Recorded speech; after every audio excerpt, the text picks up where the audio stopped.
क्या कहना चाहते हो? तुम्हारे माँ बाप, भाई बहन, बच्चा बच्ची सबको जान से मारेंगे।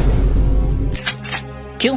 बहुत जल्द गन निकाल लिए? खुद पैर तो फट गया ना। हमारे कितने परिवार को मार डाला, हमारा घर उजाड़ दिया सिर्फ अपने फायदे के लिए। अरे जंगल से हम लोग आए हैं, पर हमसे बड़े जानवर तो तुम हो। मेरे परिवार चीखते रह गए और तुम लोगों ने बेरहमी से उन्हें कुचल डाला। हमारे दर्द का जरा सा भी ख्याल नहीं हुआ, हमारा घर तक उजाड़ डाला। अपनी जिंदगी की खुशी के लिए दूसरे की जिंदगी बर्बाद करते हो, क्या ये मनुष्य धर्म है?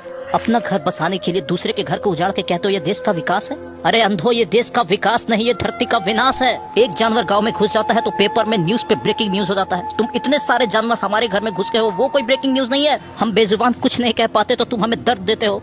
आज मैं इन लोगों के लिए आवाज उठाने आया हूँ तो गन तानते हो। हमें तुमसे कुछ नहीं चाहिए, बस जंगल हमारा घर है, उसमें हमें रहने दो प्लीज। चलो भाइयों, ये एक दूसरे का साथ नहीं देते तो हमारा क्या देंगे? हम तुम्हारे साथ हैं। हम तुम्हारे साथ हैं। हम तुम्हारे साथ हैं। ब्रेकिंग न्यूज, हाई कोर्ट का ऐलान जंगल जानवरों का है और उसे काटने पे लगी पाबंदी।